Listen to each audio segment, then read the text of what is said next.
Buenas tardes. Vamos a empezar la clase del día de hoy para tratar sobre las infecciones. Entonces vamos a empezar con factores, ¿no?, relacionados a agente infeccioso y el huésped.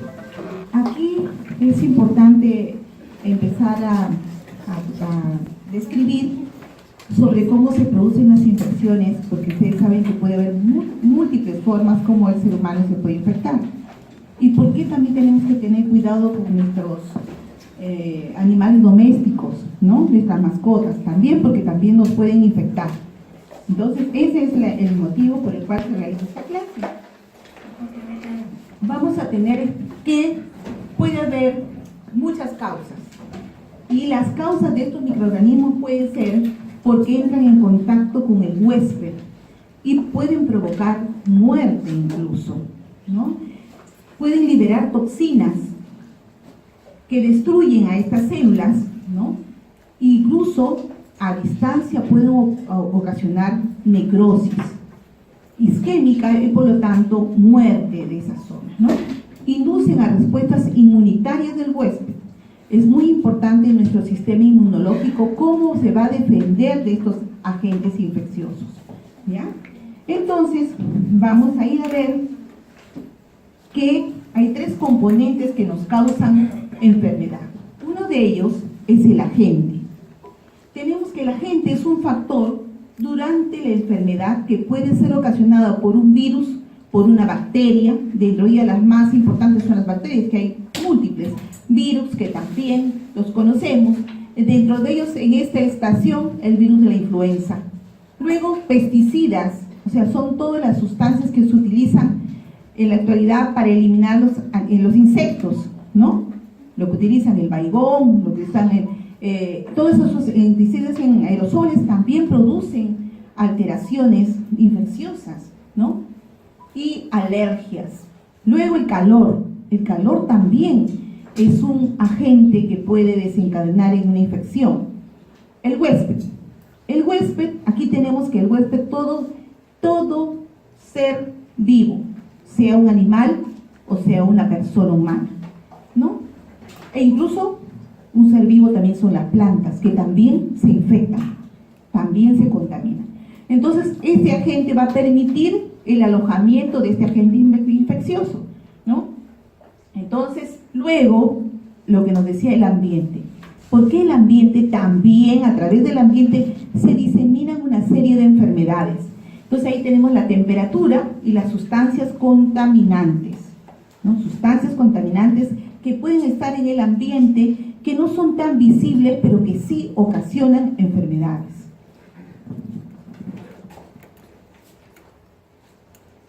Tenemos que ver también cómo es la cadena de transmisión. Tiene primero, ya hemos dicho que hay un agente causal, luego hay un reservorio, ¿no?, de este agente, y luego la puerta de salida del agente hacia el huésped, o sea, hacia la persona. Sabemos que en esto hay muchos agentes que tienen, por ejemplo, pueden tener nuestros animalitos, el gatito, el perrito, pero el reservorio, ¿dónde va a estar? Muchas veces en su intestino, ¿no? Y va a ir a ser eliminado a través de las heces. Y luego, la puerta de salida justamente son las heces.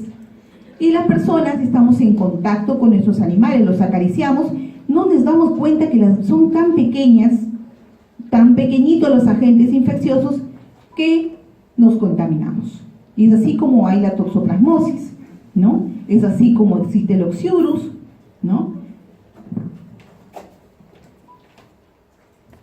Entonces, el reservorio. ¿Cómo es el reservorio?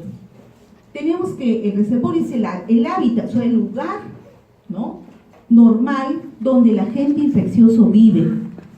Se multiplica y luego vamos a ver que crece, ¿no?, incluyendo al hombre, como ocurre con muchos de los parásitos, generalmente todas aquellas larvas que crecen, ¿no?, son pequeñitas, son huevos, y luego estas crecen y permanecen en el intestino de la persona, ¿no?, o también de un animal, y luego salen estos al medio ambiente, ¿no? La puerta de entrada es vía por donde el agente infeccioso realmente abandona al huésped, pero también la vía de salida puede ser la misma, como también esta puede ser otra, la puerta de salida, ¿ya?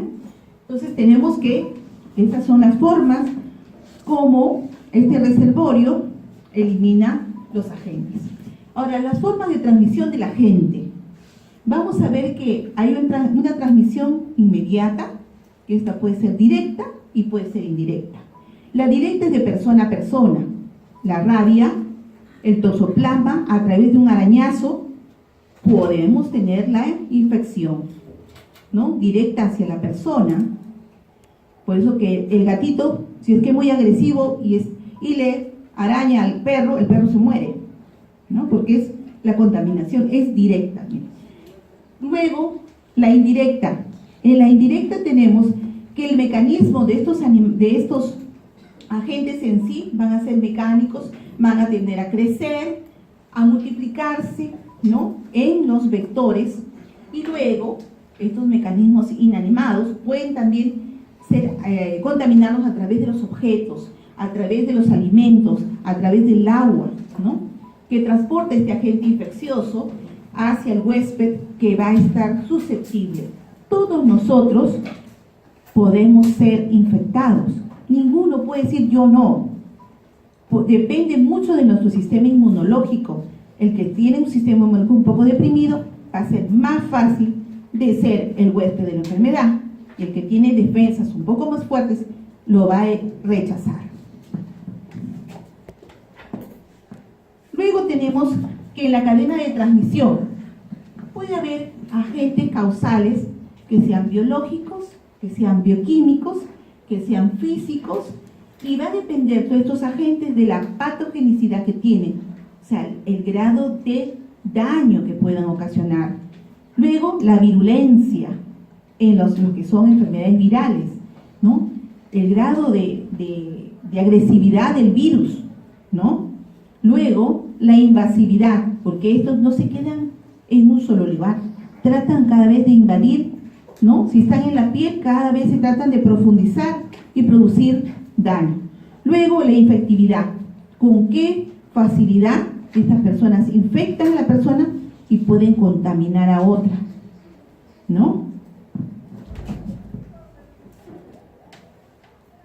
Los tipos de agente, ahí tenemos unos ejemplos de los biológicos, químicos y físicos. Los protozoarios, los metazoarios, las bacterias, los virus, las riquecias, los hongos. Y dentro de los químicos tenemos los pesticidas, que ya les dije son los insecticidas, ¿no? Los aditivos a los alimentos, los fármacos y los químicos, sustancias químicas industriales. Aquí nosotros sabemos que muchas veces las empresas industriales crean un producto, pero poco se ha hecho el estudio, ¿no?, de cómo puede la persona responder frente a ese agente, ¿no? Por ejemplo, se agregan colorantes, se agregan saborizantes, pero las personas, algunas desencadenan todo un problema, una alteración inmunológica que terminan en emergencia, en cuidados intensivos, ¿no? Incluso alimentos, mira, aquellos que son alérgicos incluso a los mariscos, al camarón, terminan en emergencia con un croup, y si no le resuelve la emergencia se mueren, ¿no? Los agentes físicos, tenemos el calor, la luz, las radiaciones, ¿no?, que pueden producir lesión, el ruido incluso también puede producir un daño, ¿no? Las vibraciones y los objetos veloces. Hoy en día, incluso se está haciendo un estudio, por ejemplo, los hospitales. Los hospitales deben estar en zonas donde no haya mucho ruido, mucho bulla, porque los pacientes que están con enfermedad tienen que atravesar una vida tranquila para su recuperación. Imagínense, por eso es que en otros países los hospitales están con mucho verdor, al contorno, muy alejados, no están tan cerca de la ciudad. Y nosotros, sin embargo, nunca se evaluó ese aspecto en nuestro país, ¿no? Los hospitales están al contrario, pasan los ambulantes, está todo el mundo vendiendo, todo el mundo gritando, y la gente no puede descansar con tranquilidad, ¿no? Entonces son aspectos que se están evaluando, incluso para los médicos, que también tienen que trabajar en una tranquilidad, ¿no? El huésped, miren, el huésped, la patogenicidad que produce, o sea, el daño que produce en la persona, puede ser que sea un daño muy simple, como puede ser un daño muy agresivo. Por ejemplo, la picadura no es lo mismo la picadura de repente de una avispa a la picadura de una araña venenosa, que rápidamente puede ocasionar una muerte en 24 horas, ¿no? La virulencia también, ¿cuál es la virulencia de determinado agente infeccioso, ¿no? Viral, me refiero, ¿no? Por ejemplo, en la actualidad, ustedes saben cuando había el virus, el problema del cólera, el problema ahorita de la influenza, el H1N1, que la persona termina rápidamente con algunos con problemas un poco simples, pero otros terminan graves rápidamente en la emergencia, ¿no? Y hay que internarlos. Luego el organotropismo, luego la capacidad de mutación del germen, la capacidad con que ¿no? produce una lesión rápida, ¿no? Y cambia, porque sabemos que las bacterias y los virus son agentes vivientes y estos mutan y cambian. Por eso es que para los virus no podemos hacer generalmente una vacuna, muy poco. ¿Por qué? Porque rápidamente el virus cambia su fórmula. Mientras estamos creando para un virus, ya es otro virus, ¿no?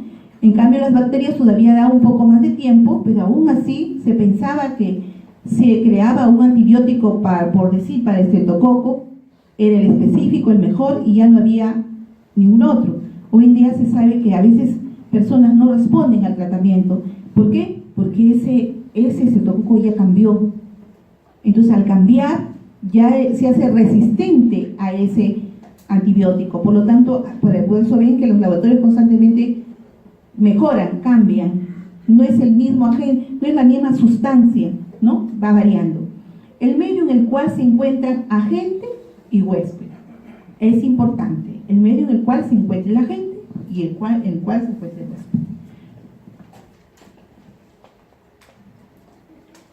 Los tipos de huésped, que consiste en un huésped definitivo, en el cual el microorganismo asume el grado mayor de madurez, ¿no? Porque sabemos que hay algunos agentes o algunas infecciones, sobre todo parásitos, que generalmente pasan por diferentes etapas hasta que llega al huésped definitivo, y ahí ya en la madurez, ¿no?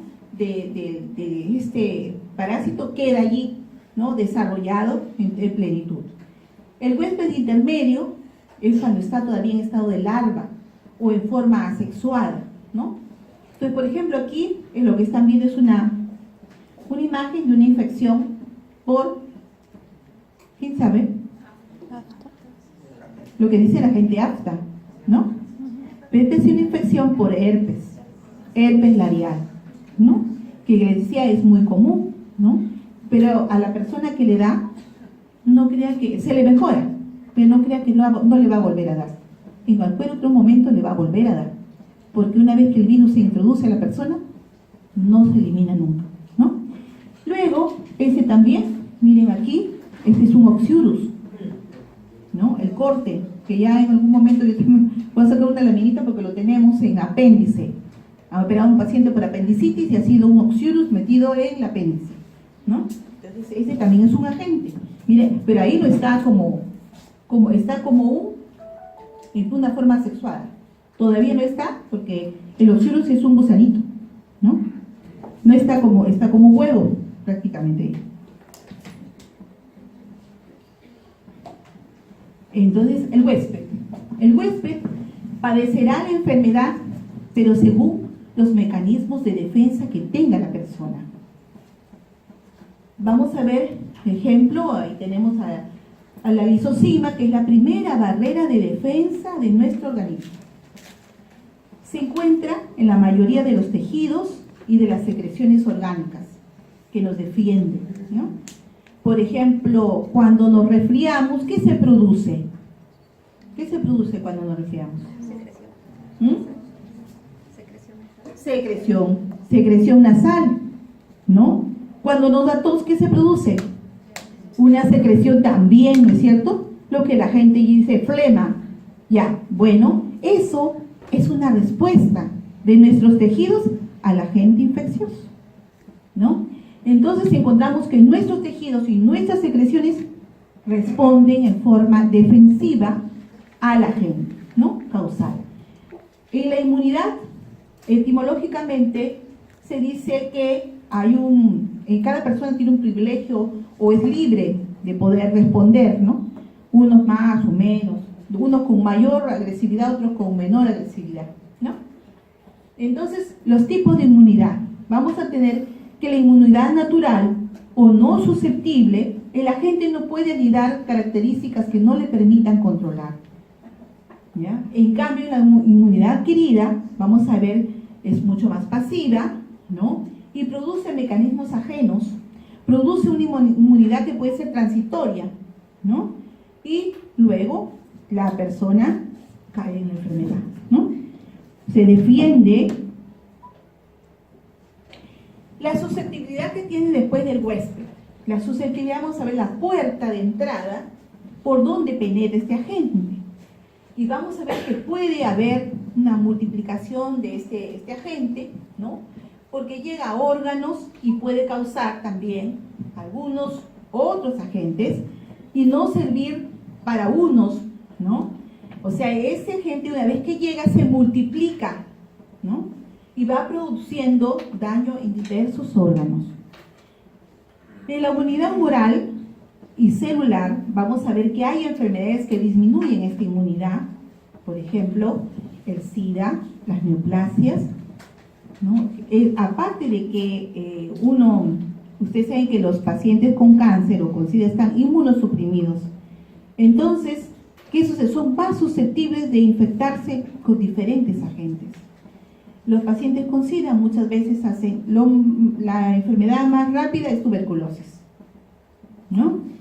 Y luego en las pacientes con neoplasias también, los pacientes con cáncer también, porque están inmunosuprimidos y ellos también van a hacer, muchos de ellos en herpes, ¿no? Y así. Y entonces también tiene que ver mucho las condiciones socioeconómicas y nutricionales. Por eso nos dicen que nosotros tenemos que estar bien alimentados para estar con una inmunidad bastante fortalecida. Importa mucho la buena dieta, como dice aquel que tiene una buena olla no se enferma, porque es verdad, la alimentación que es saludable siempre va a ser defensa del ser humano.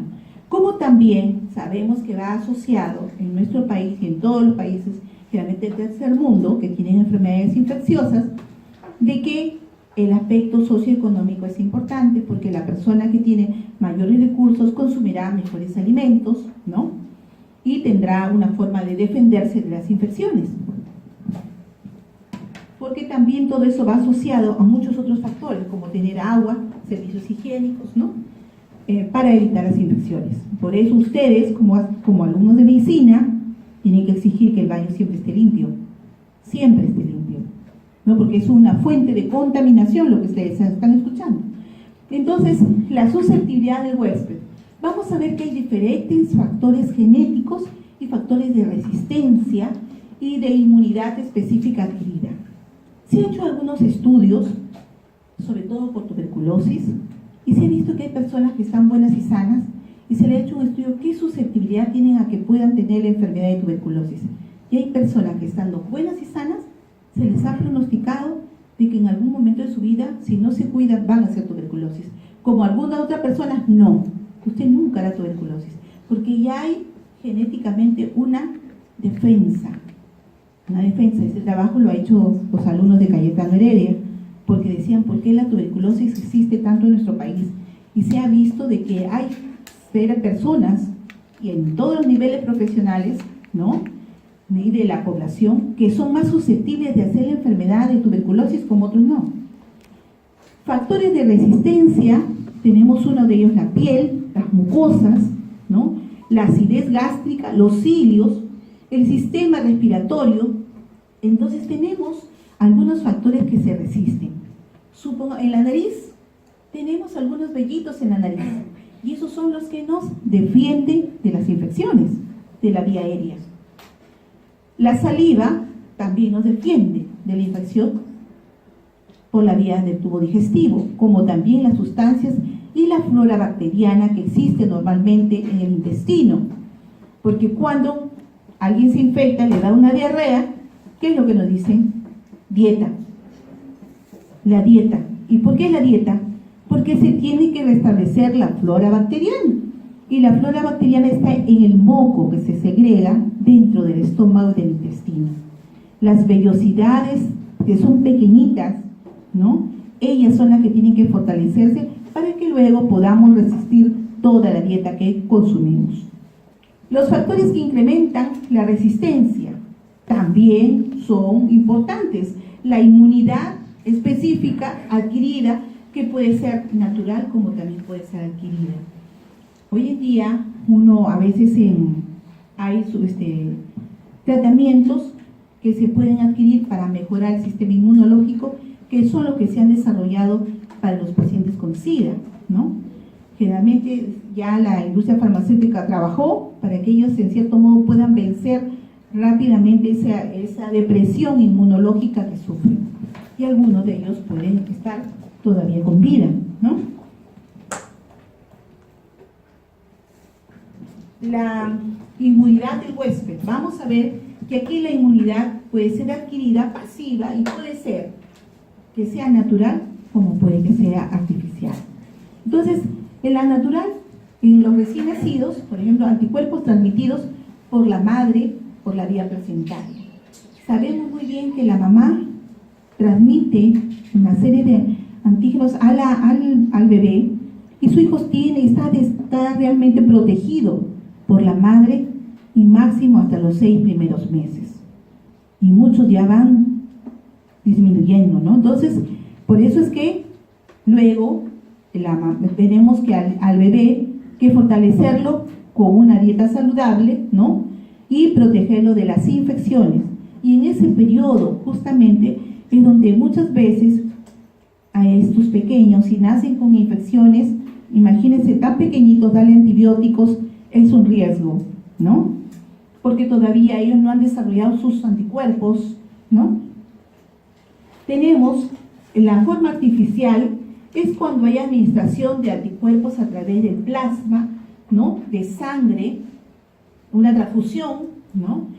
Inmunoglobulinas o anticuerpos por vía intravenosa.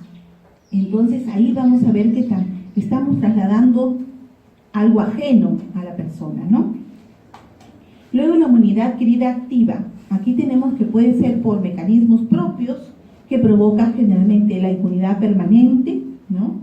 O tanto esta puede ser natural como adquirida, y la natural, la consecuencia de una infección que la persona va superando, o sea, la persona misma se va defendiendo, ¿no?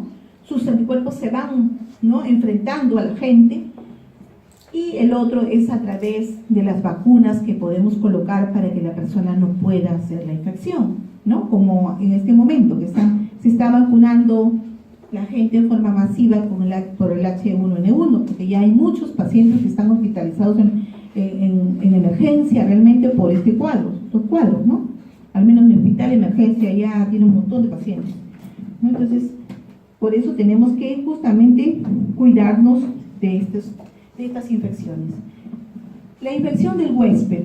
La infección pasa al ser humano, ¿no?, por alguna de estas vías, generalmente, y tenemos que cuidar todas las vías importantes, ¿no?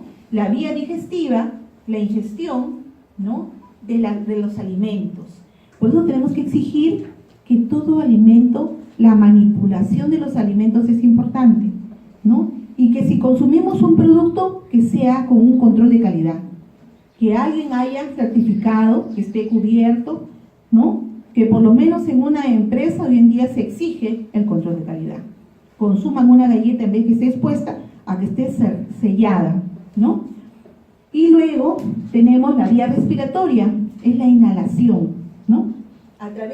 Nosotros a través de donde estemos, nos interesa mucho el ambiente donde nos vamos a mover. En la actualidad, por ejemplo, sabemos que hay limitaciones. Aquellos que suben, pongamos, al metropolitano, no van a tener pues 1 metro de distancia a un compañero con gripe o con tuberculosis. Realmente está muy cerca, está en contacto con nosotros. Imagínense cómo es en sí la oportunidad de poderse contaminar, es muy rápida, ¿no? La vía de las mucosas. Tenemos también en las mucosas microorganismos por transmisión sexual. Estos también sabemos muy bien que son vías importantes a tomar en cuenta y que muchas veces la población, sobre todo joven o en la etapa reproductiva, no se dan cuenta que a través de una relación sexual pueden perder la vida, porque hay infecciones, ¿no?, severas, como el SIDA. La vía cutánea también, la piel, a través de la piel, ¿no? Miren que estas medidas están tan reforzadas en Europa, que las personas, o cuando vienen algunas personas que tienen un control estricto en sus países, tienen temor hasta de comer y de contacto, ¿no?, hacia la piel. Siempre están pidiendo que todo, o el alcohol, que se pase por, ¿no?, para las manos. ¿Por qué? Porque saben que es realmente fuentes de contaminación y no quieren llevarse una infección. La vía placentaria se decía que a través de la barrera placentaria no pasaban agentes, pues hoy día sabemos que sí, ¿no? La rubiola, el toxoplasma, muchos otros, como hasta el papilomavirus, pasa por la barrera placentaria. ¿Por qué? Incluso pasa por vía sanguínea, o sea, por el cordón umbilical. Entonces, de todas maneras, se contamina ese recién nacido, ¿no? Las endotoxinas. Sabemos que las endotoxinas son unas proteínas, ¿no?, que son segregadas y que provocan lesión celular y enfermedad. Se clasifican porque hay enzimas, en sí toxinas, que alteran la señalización intercelular, y también mediante las vías reguladoras, y tenemos los superantígenos que estimulan a los linfocitos, como el Staphylococcus aureus, las neurotoxinas, el Clostridium, que provoca la parálisis en sí, y las enterotoxinas. Dentro de ellas, miren que la toxina, por ejemplo, hay una toxina, la toxina botulínica, que hoy en día se publica mucho, porque las mujeres lo utilizan para evitar las arrugas, pero es una toxina lo que se están colocando. Una toxina atenuada. ¿Por qué? Porque va a producir, como dice, una parálisis. Entonces, si se pone en la frente, pues produce una parálisis en la frente y ya no se va a arrugar la frente, va a estar tirante, ¿no? Tirante la frente. Pero eso dura un periodo de unos 6 a 8 meses. Pero la persona, ¿qué va a pasar? Va perdiendo un poco la sensibilidad de esa zona. Así que no es tan fácil como las personas te dicen, ponte esto porque vas a parecer más bonita, no vas a tener arrugas. No es así. Hay que estudiar bien nosotros como médicos cuáles son las consecuencias de lo que uno se administra, ¿no? Luego, los periodos de la infección. Tenemos que hay periodos de la enfermedad infecciosa. Hay una de regresión de los síntomas o de la crisis o de que se produce, ¿no? La persona está gravemente enferma, por decir una infección por varicela, mientras empiezan a presentarse las ampollitas, ¿no? Empiezan a presentarse en sí, y da un periodo de fiebre, un periodo de malestar, ¿no? Pero luego empieza la seca. O sea, el proceso en que estas vesículas, que estaban llenas de líquido, empiezan a secarse y el paciente termina con unas costritas que se descaman. Entonces el paciente que ha superado, pues, pasó, porque demora 3 días de brote, 3 días que empiezan a crecer las ampollitas, 3 días que empieza la seca, por lo menos ese paciente 15 días está ok. El que superó la enfermedad está ok. Pero aquella persona que no puede regresionar, su sistema inmunológico puede estar tan deprimido que realmente va a demorar mucho más, y hay que tratar de ayudarlo a ese paciente, ¿no?, para que esté bien. Entonces, Hay regresiones que pueden ser solas de la persona, como hay regresiones que no pueden ser solas. Porque también, como quien dice, el agente disminuye este virus de varicela, disminuye su agresividad, pero la vence el ser humano. La convalecencia o reparación de las lesiones. En este periodo es frecuente la recaída y luego puede haber una recidiva. Por ejemplo, una de las infecciones que produce en la actualidad, por ejemplo, como ustedes que están jovencitos, ya no es conveniente que a ninguno le dé la papera, ni hombre ni mujer.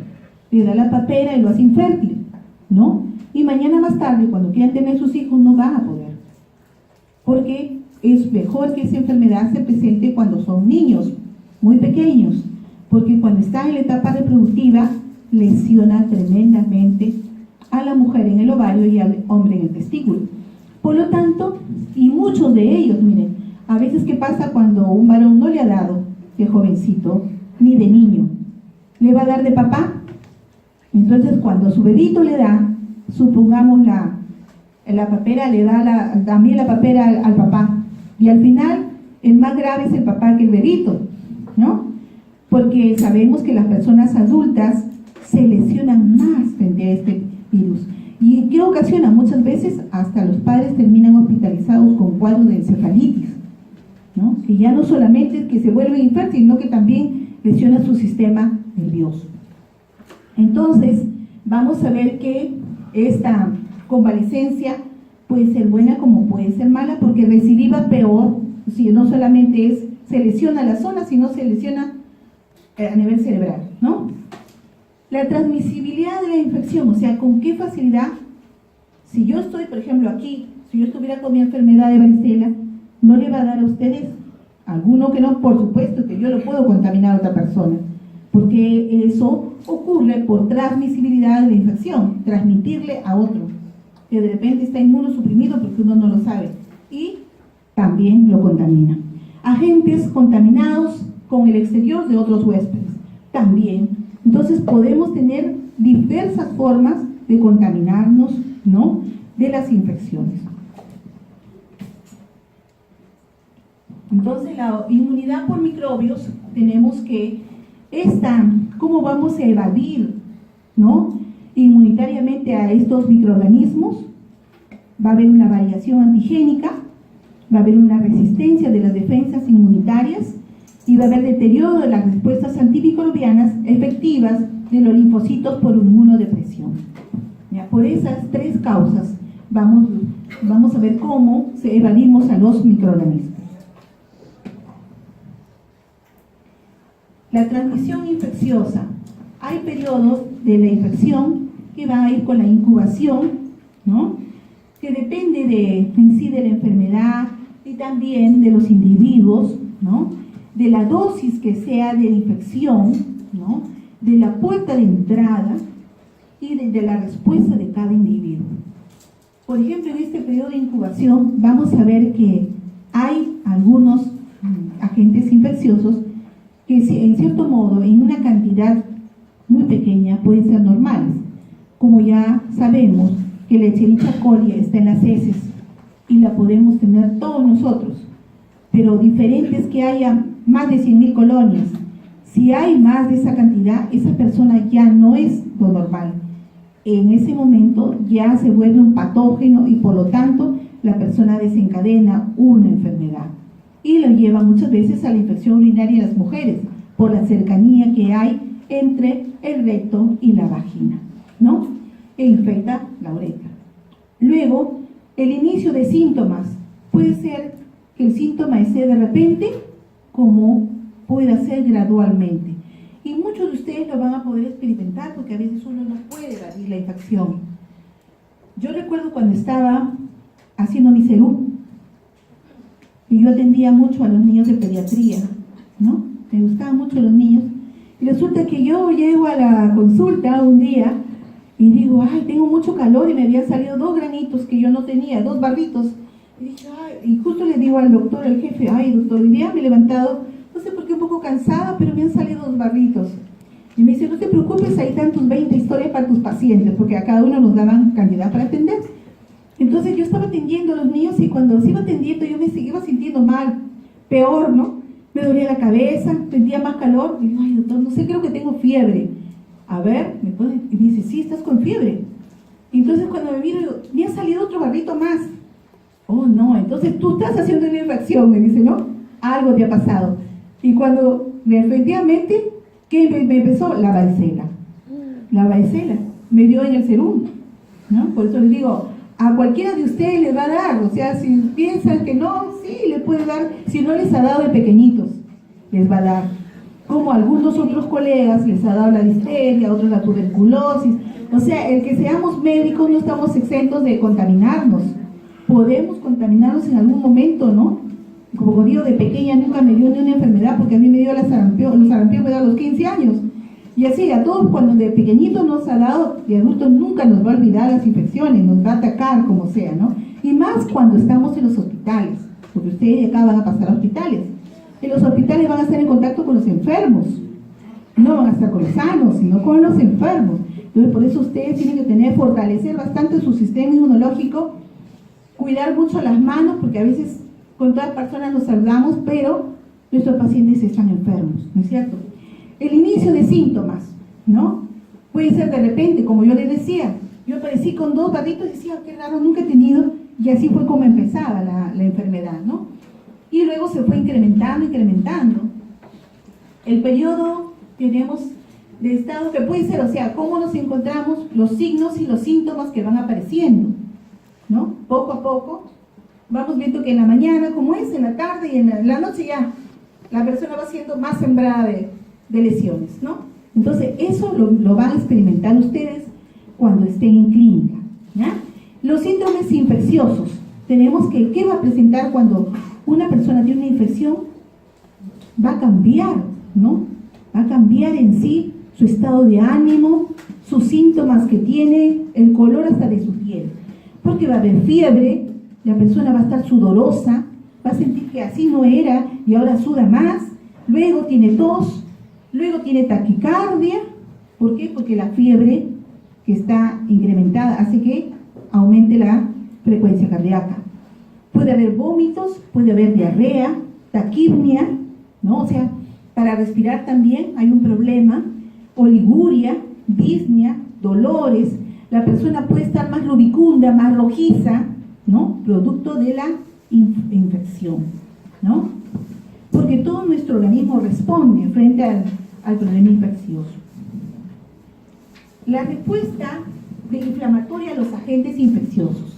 Miren aquí, la diversidad molecular de los parásitos, los patrones de respuesta inflamatoria a estos agentes son limitados por una serie de mecanismos, ¿no? Que van a ser mediadores y que van a gobernar en sí las respuestas que haya de cada persona. A la microscopía vamos a ver que hay muchos patógenos que inducen patrones idénticos de reacción, pero son pocas las características patognomónicas de la gente. O sea que, por ejemplo, muchos inician con fiebre, ¿te dan cuenta? Patrones idénticos que puede dar, el fiebre puede presentar el paciente que está con varicela, fiebre puede presentar el paciente que está con un problema infeccioso en el estómago. O sea, la fiebre no es solamente un síntoma único de una infección, sino de muchas otras infecciones, ¿no? Por eso ustedes, pues, al próximo ciclo ya van a aprender a formar los síndromes. Los síndromes que van a ser la suma de alteraciones que se presentan cuando hacemos síndrome del tubo digestivo gástrico, porque la persona tiene problemas, vómitos, diarreas, dolor abdominal, ¿no? Problemas, pongamos, respiratorios, ¿no? O bronquiales. Ya sabemos que es tos, que es disnea. Entonces se van uniendo varios síntomas, ¿no? Y signos que puede presentar la persona. La transmisión aérea, miren, no existe, aquí no necesariamente es un contacto directo, ¿no? No necesariamente tiene que haber un beso, pero sin embargo en el ambiente, en el aire, está la infección, pero requiere una distancia mínima, ¿no? Como de 1 metro. distancia mínima que la persona estuvo y dejó un agente infeccioso en el cual puede contaminarnos.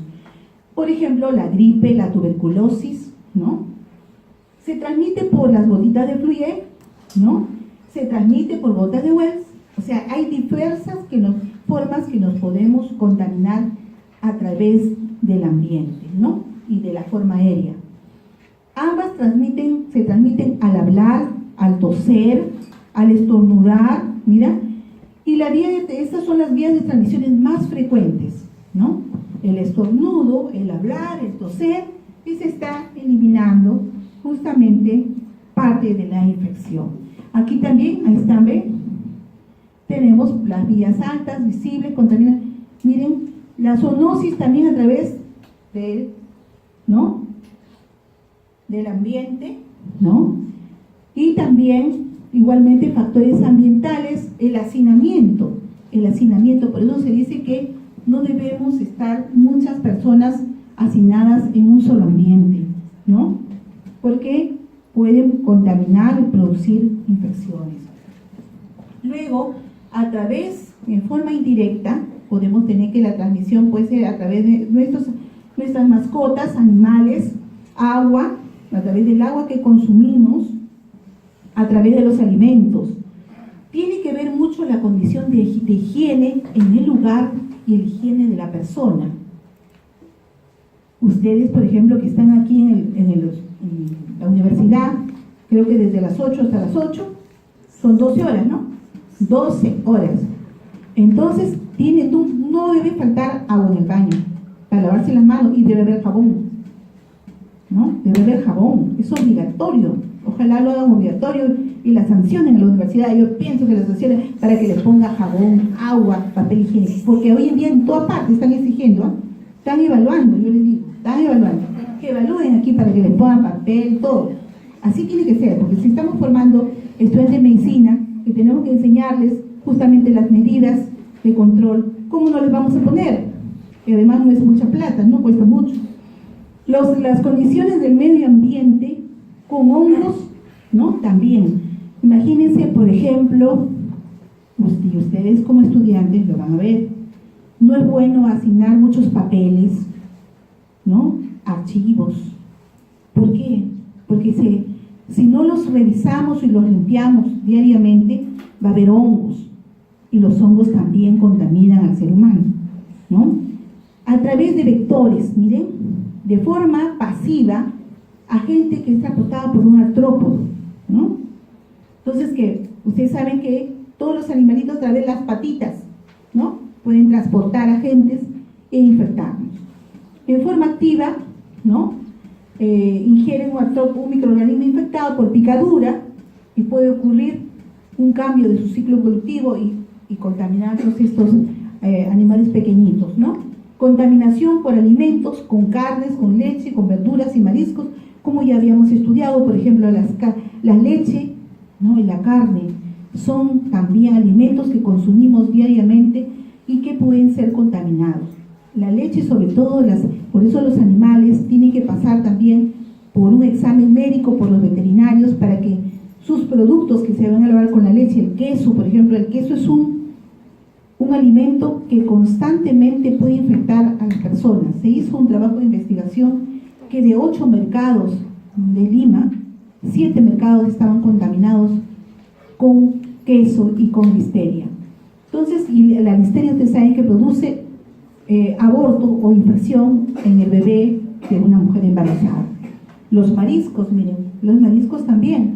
¿A quién no le gustan los mariscos? La gran mayoría, sobre todo los varones, les gusta su ceviche con mariscos. Pero si los mariscos no los cuidamos bien, no los limpiamos bien, no los defendemos de que no estén expuestos, van a tener una infección de seguro, ¿no?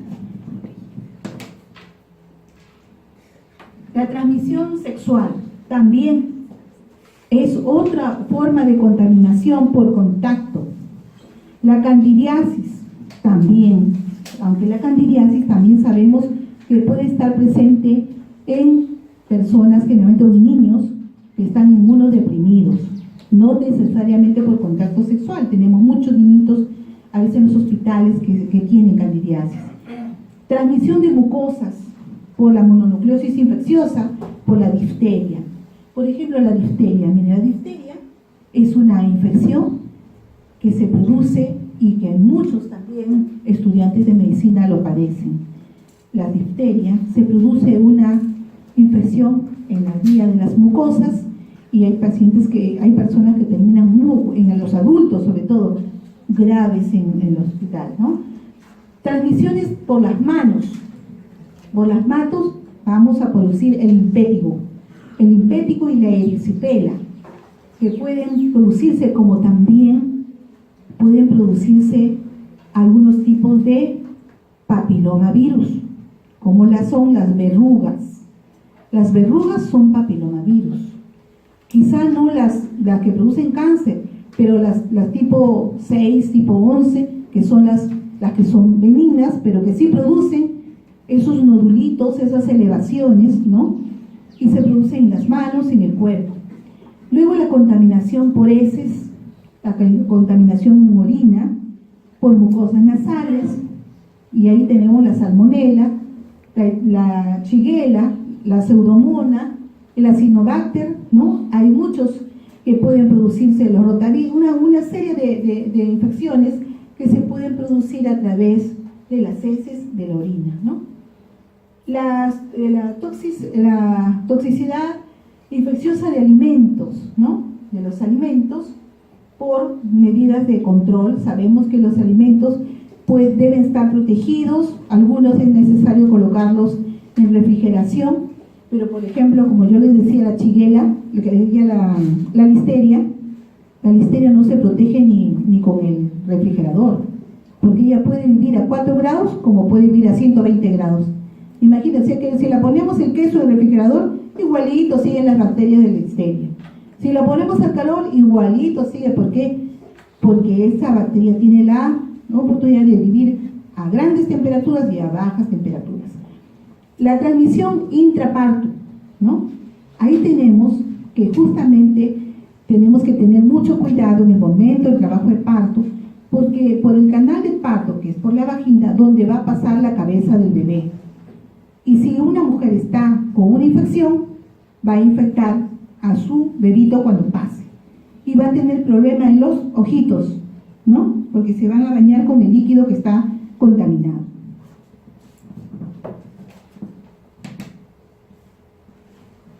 Luego vamos a tener una inflamación con polimorfos nucleares en forma supurativa.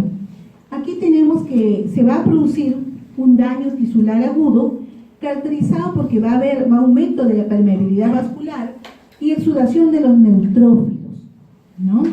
Y estos neutrófilos, ¿qué van a hacer? Van a estar atraídos en el sitio de la infección por sustancias quimiotácticas y van a liberar bacterias piógenas, y rápidamente van a inducir a una respuesta, siempre con bacterias gram positivas, ¿no? Cocos gram positivos, extracelulares, así como también bacilos gram negativos. Entonces, frente a una infección nos importa mucho, por eso hacemos cultivo para detectar si son gérmenes gram positivos o gram negativos, porque según eso vamos a poder escoger el antibiótico. Incluso muchas veces hacemos cultivo y antibiograma. ¿Por qué? Porque lo enfrentamos a diferentes discos de antibióticos y vemos cuál de ellos es el más sensible, el que tiene mejor respuesta. Entonces elegimos ese antibiótico para poderle dar como tratamiento al paciente. Porque ustedes saben que antibióticos existen varios, pero tenemos que elegir el más susceptible y además el más cómodo para el paciente. Porque si elegimos antibióticos efectivos pero caros, sabemos que depende de un paciente no lo va a poder comprar más que una pastilla, ¿no? Entonces tenemos que escoger y seleccionar. Luego tenemos la inflamación de polimorfos nucleares superativa, pero aquí también seguimos con las bacterias, que son estas bacterias que van a incluir péptidos secretados por estas bacterias que contienen residuos de la 5-formilmetionina en grupos de aminos terminales y van a ser reconocidos por estos receptores de los neutrófilos. Y estas bacterias van a atraer a estos neutrófilos y van a ver que de manera indirecta van a liberar una endotoxina que estimula la secreción de la interleuquina 1 y del factor de necrosis tumoral por macrófagos que los van a desdoblar en péptidos, y luego estos quimiotácticos van a estar presentes en el complemento 5A. Hay una inflamación de polimorfos nucleares que también vamos a ver que la acumulación masiva de estos neutrófilos va a dar como resultado lo que la persona comúnmente dice: me ha salido pus, ¿no? Porque es una secreción blanquecina, ¿no? Maloliente muchas veces, y el tamaño de estas lesiones exudativas, ¿no?, van a variar. Pueden ser pequeñitas como pueden ser grandes, microabscesos pequeños como pueden ser estos afectar a más órganos, ¿no?, depende del tamaño, que los puede llevar a la septicemia. Y vamos a ver que algunas veces puede ir a la válvula cardíaca, miren, a las trompas de falopio. Pueden estar distendidas esta pus en diferentes, ¿no?, en diferentes órganos, y vamos a ver que una de ellas, por ejemplo, la Neisseria gonorrhoeae, ¿no?, que es una afección difusa y que puede ir hasta las meninges, ¿no?, durante la infección. Por influenza también puede llegar, ¿no?, a diferentes sectores, la vía respiratoria, que produce neumonía, ¿no?, y luego puede afectar a los pulmones. El grado de destrucción de estas lesiones depende de la localización, de los organismos en sí causantes, depende de los agentes, las bacterias o virus, y vamos a ver que estos neumococos respetan en sí las paredes de los alvéolos pulmonares, causan neumonía lobar, o sea, todo un lóbulo pulmonar puede estar afectado por esta infección, y luego puede darnos neumonía que sean lobares, ¿no? Dentro de ellas vamos a ver que pueden haber algunas, como los estafilococos, como Klebsielas. Por eso es importante que frente a una infección tenemos que hacer necesariamente un cultivo, para ver qué agente y orientar mejor nuestro antibiótico, ¿ya? Y luego que ya estos agentes los podemos atenuar, o estos accesos los liberamos mediante el tratamiento antibiótico, vamos a ver que se produce una necrosis de la zona, ¿no?, y una zona de cicatrización. Entonces puede haber faliquitis bacterianas en esta época de invierno, ¿no?, que cicatrizan, no dejan mayores secuelas, pero que esta inflamación aguda, ¿no?, sin tratamiento puede destruir alguna articulación, ¿no? Por eso es que nosotros decimos que cuando estudiamos la endocarditis bacteriana, generalmente cuando ya estudiamos endocarditis es porque se ha producido una infección primero, respiratoria, ha lesionado luego la válvula, muchas veces el corazón, ¿no? Y luego esta infección ha llevado a las articulaciones, ¿a dónde? A las rodillas, articulaciones de los codos, ¿no? Entonces, por eso que tenemos nosotros que atenuar las infecciones rápidamente para evitar que se lesionen otros órganos. Los patrones histológicos que nosotros encontramos en las infecciones hay 5 patrones histológicos, ¿no?, como como reacción del tejido hacia los agentes infecciosos. Tenemos una que es la inflamación de polimorfo nuclear y supurativa, la inflamación mononuclear, la inflamación citopática y citoproliferativa, la inflamación necrosante, que es crónica y que es cicatrizante en sí.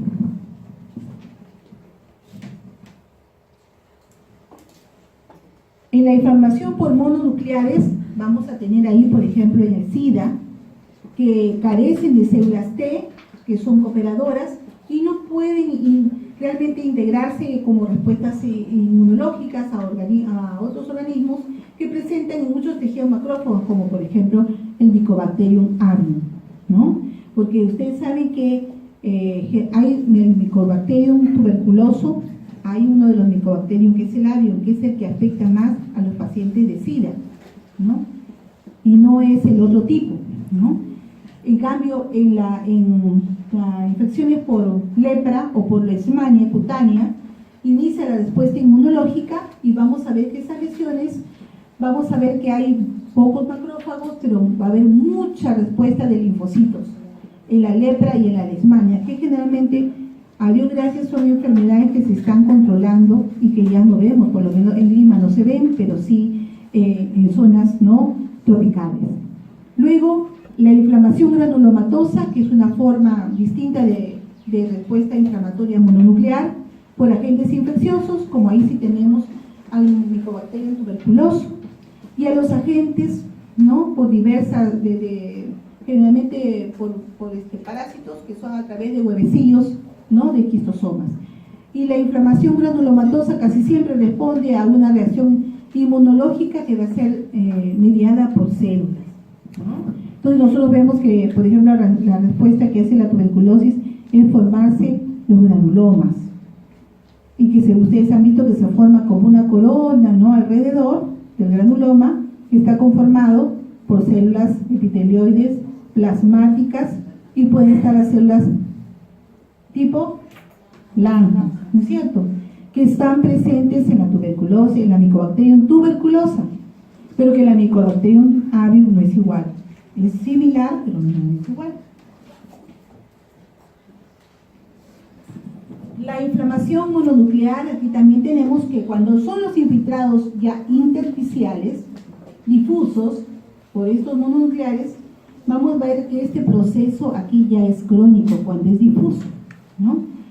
Y vemos que cuando es agudo la presencia puede haber, ¿no? Constituye, cuando sí es agudo, generalmente responden a respuesta de virus, no de bacterias, ¿no? Y tenemos que las espiroquetas o los helmintos causan una inflamación crónica. Luego, el predominio de estas células mononucleares también van a estar en lesiones inflamatorias, pero depende mucho de la respuesta inmunológica, ¿no?, del huésped, o sea, de la persona hacia el microorganismo. Entre las lesiones primarias y secundarias sabemos que hay lesión primaria, secundaria y terciaria en la sífilis, ¿no? Y se observan células plasmáticas e infecciones virales que pueden ir incluso hasta el cerebro, ¿no? Y también el virus del Epstein-Barr, que también puede producir lesiones, ¿no?, similares, porque puede también llevar hasta el cerebro, ¿no? Afecta en niños, por ejemplo, el hígado, ¿no? Y luego va hasta el cerebro. Estos linfocitos es de respuesta inmunológica contra el patógeno y también está mediada por células, ¿no?, o células infectadas por el mismo, ¿no? Luego la inflamación citopática o citoproliferativa. Doctora, disculpe, una sola mesa va a salir. Sí, ya vamos a acabar, nos falta poquito. Ya. Entonces, la reacción, vamos a ver que está producida por virus.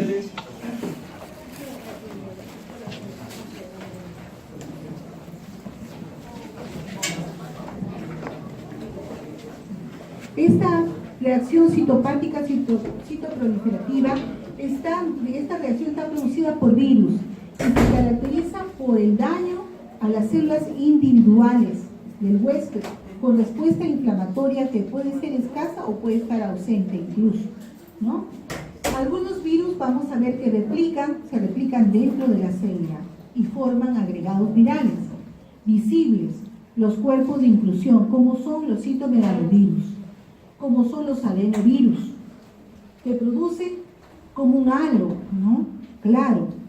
Entonces, y ahí ellos están dentro, ¿no? Es una forma de observarlos, pero este agente viral tiene esas características, ¿no? Inducen una fusión celular y a la formación de los policariones, como en los virus por sarampión, también y por herpes virus. El daño celular focal puede suprimir la cohesión de estas células epiteliales y formar ampollas, como lo hacen en la varicela, ¿no? La varicela se forma una ampollita, ¿no?, una vesícula, y dentro contiene un líquido, ¿no? Los virus causan proliferación de células epiteliales que adoptan la forma una forma poco habitual como son en este caso, ¿no? Sí, como ya hemos dicho, las verrugas, que proliferan estas células epiteliales y se forman como un nodulito, ¿no? Esas son las verrugas, que son muchas veces por papilomavirus, y también hay otras que se forman muy pequeñas, puntiformes y blanquecinas, que son las del molusco contagioso, que también se presenta a veces en los bebés cuando nacen como unos granitos blanquitos en su carita. Esos se llaman moluscos contagiosos.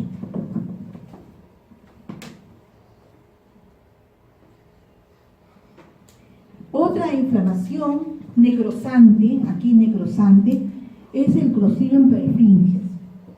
Secretan toxinas muy agresivas que causan daño, ¿no?, grave al tejido, con muerte celular rápida. Por ejemplo, este Clostridium tiene la capacidad, estas toxinas, y rápidamente lesiona y rápidamente ocasiona una necrosis en la zona, ¿no? La escasez de estas células inflamatorias, en estas células son similares a las que producen un infarto. O sea, ese tejido está basófilo, pierde sus núcleos, pierde por eso dicen pérdida de tinción basofílica, ¿no?, y del núcleo, y se preserva solo el contorno de la célula. El Clostridium son patógenos oportunistas del tejido muscular por traumatismos penetrantes o por infección intestinal, ¿no? Y ustedes ven que hay necrosis intestinal, y entonces ese intestino está totalmente negruzco, ¿no?, y que ya no tiene realmente células viables, ¿no?, de recuperación. La entamoeba histolítica produce úlceras en el colon y puede producir un absceso hepático, incluso caracterizado porque también va a hacer destrucción del tejido, ¿no? Va a licuar el tejido, o sea, se va a deshacer prácticamente el tejido, produciendo una necrosis con ausencia incluso de infiltrado inflamatorio. Miren, los virus también pueden causar alguna inflamación necrosante y daño de la célula huésped, por ejemplo, en los lóbulos temporales del cerebro, los virus, y también en el hígado, que pueden destruirlo en su totalidad, como ocurre con el virus del herpes, ¿ya?, herpes virus, que pueden producir este tipo de daño.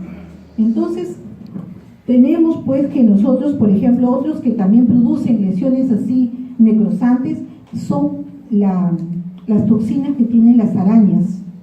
Las arañas producen una necrosis rápidamente de la piel, y ustedes ven como si la piel estuviera cartonada y negruzca, ¿no? Por eso tenemos que cuidarnos siempre de los agentes infecciosos de estos animales. Igualmente, la inflamación crónica que da cicatrización. Aquí esta inflamación final produce una cicatriz, y vamos a ver, por ejemplo, una infección en trompas por un gonococo, ¿no?, que va a producir la salpingitis crónica gonocócica.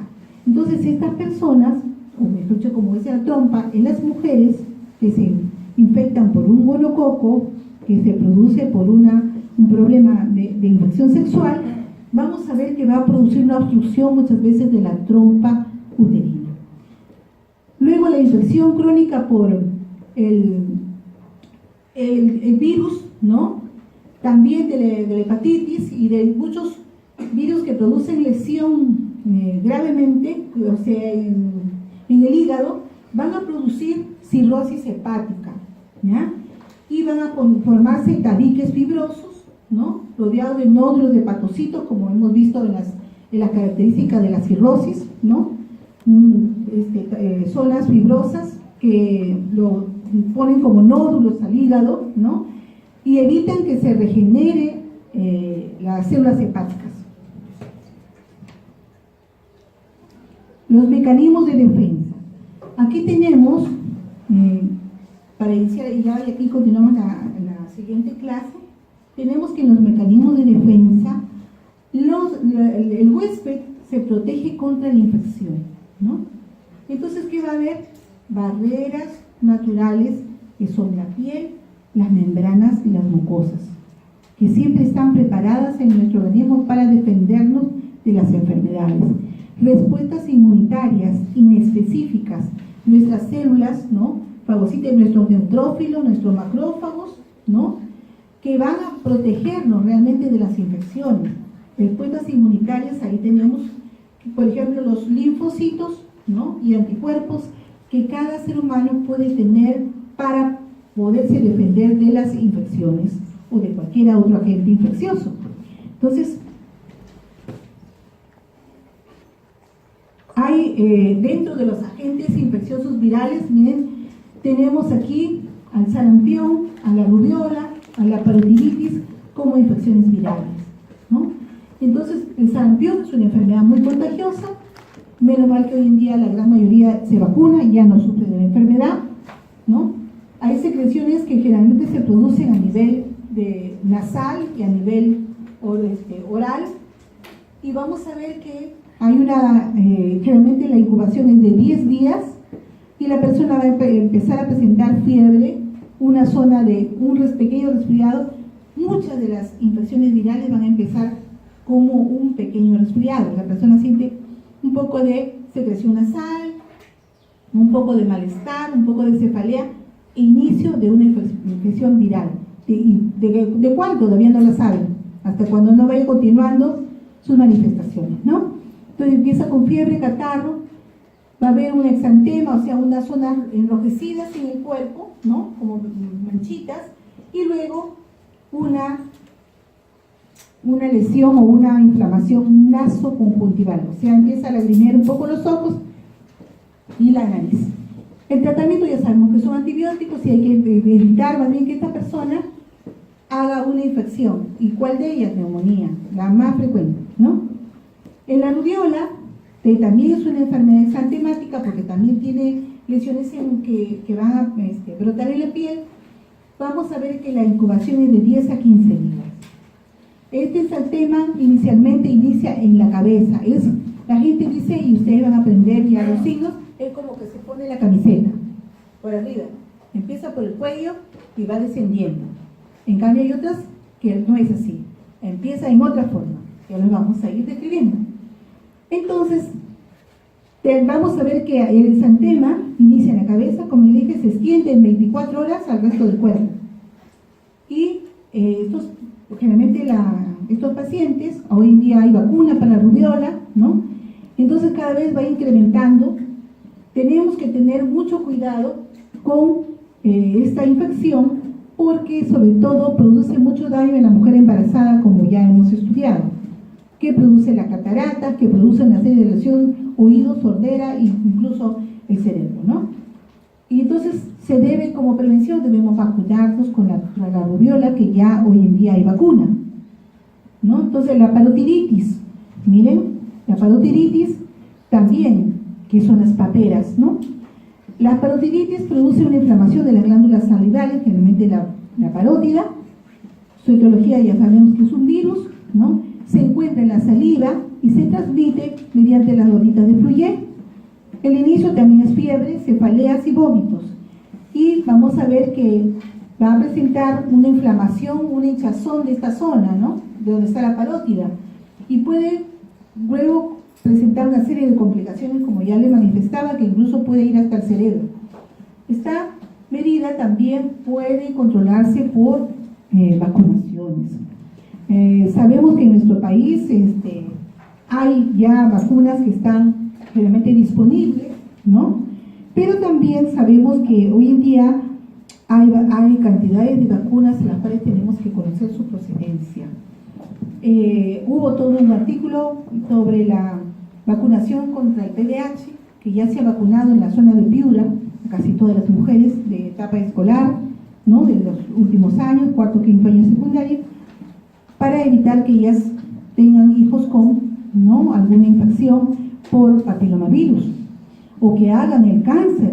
Pero sabemos que la vacuna solamente cubre 4 tipos, no cubre más, y algunos dicen que a otra vacuna 3 tipos, 3 subtipos de VIH, pero los demás subtipos, si sabemos que hay muchos más, no está cubriendo la vacuna. Los mecanismos de lesión viral. El virus puede dañar directamente a las células del huésped o de la persona, entrando en el núcleo y reproduciéndose. Es por eso que los virus son mucho más agresivos, porque van netamente al núcleo a incorporarse al ADN del huésped. El tropismo del virus tenemos que son proteínas específicas de superficie celular que se unen a las proteínas de las células del huésped. Entonces ya el que tiene pues PBH se introduce, ya está dentro de sus células y de los núcleos del PBH, ¿no? Introducidos en esa persona. Tenemos que aquí, ejemplo, las glucoproteínas que GP120 que produce para el SIDA, se une al CD4, a los linfocitos T y a los receptores de la quimiosina. Por eso es que el SIDA es una enfermedad viral, ¿no? Que la persona no puede muchas veces defenderse porque rápidamente se une a las células y se va a los linfocitos del huésped, ¿no? Entonces, ahí tenemos por qué se produce, ¿no? estas infecciones virales, que son mucho más agresivas. Hasta ahí nos quedamos el día de hoy y pues continuamos en la siguiente clase.